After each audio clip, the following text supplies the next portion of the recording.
How's it going, everyone? Badger here. And I wanted to cover this because, full disclosure, I like Star Wars, the real Star Wars, 1 through 6, the ones George made. And I'll give him Clone Wars too, which I guess extends to season 7 of Clone Wars under Disney. But for the most part, I like those versions of Star Wars in the expanded universe that Disney now calls Legends. I also like Hayden Christensen. And while I recognize that his performance is a bit polarizing, I also recognize that the majority of the problems people have with those performances are because of George Lucas, because of how he told Hayden to act. And if you watch any of the extended or the, behind the scenes, it's well documented that Hayden gave George like 10 takes of every scene, playing it a bunch of different ways, from stoic to petulant, whiny to total badass. And George went with the petulant, whiny because, oh, Uncle Owen, I was going to go into Tashi Station to pick up some power converters. Like, Luke was a whiny bitch too. So he wanted them consistent. A lot of people, but George is Star Wars to me still. That's his choice. End result of that is I like Hayden. I think, and a lot of other people think he got done dirty.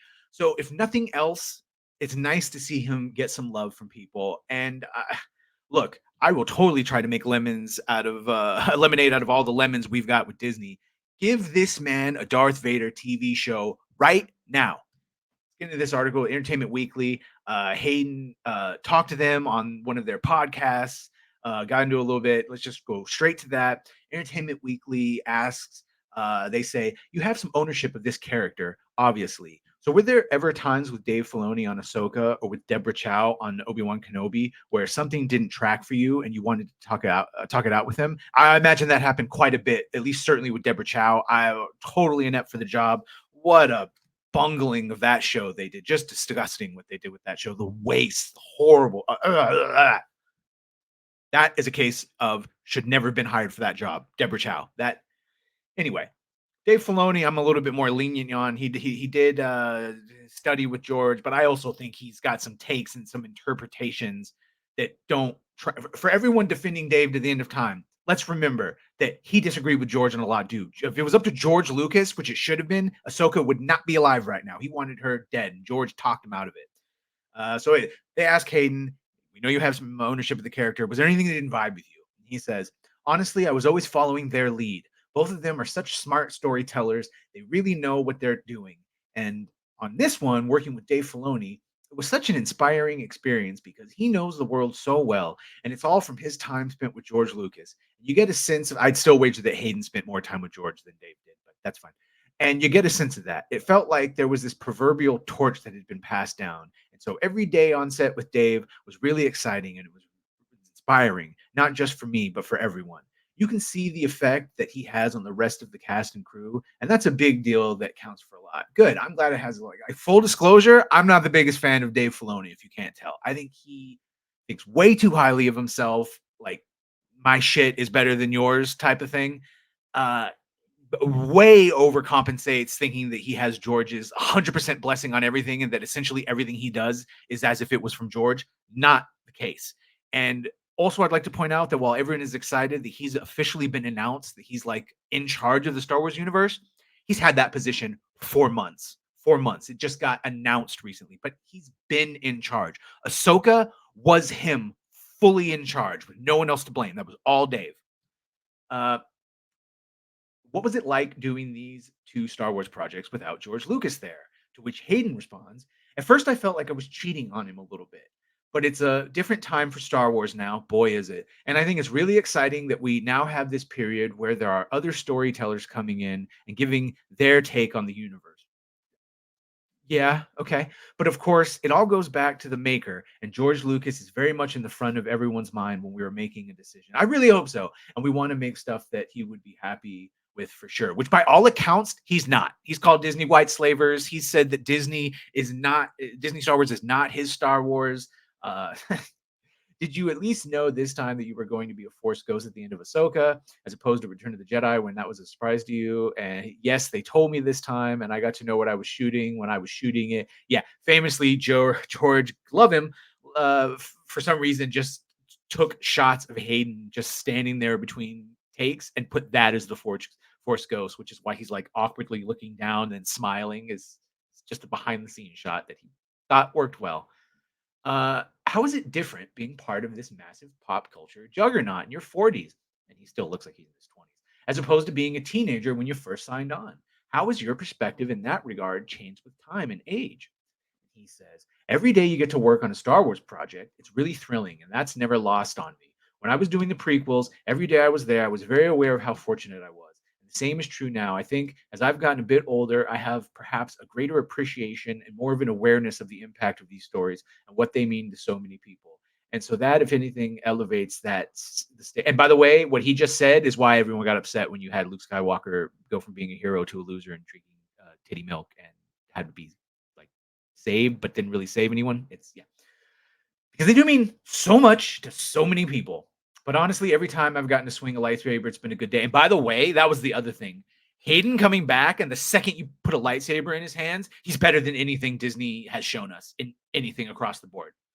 Just hands down, he's a 10 at lightsaber fighting, which also is just a credit to Nick Gillard, which every single lightsaber fight should be passed through that man. I don't know who the hell they're hiring for stunt coordinators, but fire them all. It should be Nick Gillard, who is still active. So it's not like he's retired and they couldn't get him. He's still active. He just was on Star Wars Theories channel. Great interview. What's it like when you go back and watch yourself from 20 years ago in those films? And he says, I've done it a few times now in preparation for these last couple of projects, and it's certainly a heavy dose of nostalgia, and you're sort of transported back to that time of your life. And we were making those films, but I also look back fondly on those films and the work that we did. Anytime I watch a performance of mine, it's not hard to be self-critical, and I wish I had made the decision versus that decision. And there's always going to be the case, but those films have aged well, in my opinion, and I'm very proud of all those films. So it has just been really, yeah. You just sort of have to divorce yourself and have like an out of body experience. It's sort of the same when you're listening back and editing or whatever to your house to yourself. You just have to make it seem like it's someone else doing it. I'm assuming that's what it's like if you have to watch your performance while acting on screen. You just sort of have to divorce yourself, picture like it's someone else. Even after the Obi-Wan Kenobi series, there was almost a decade of unfilled blanks there before A New Hope, which with Obi-Wan did not need filling in. Spoiler, he was on Tatooine for 10 fucking years. That's it.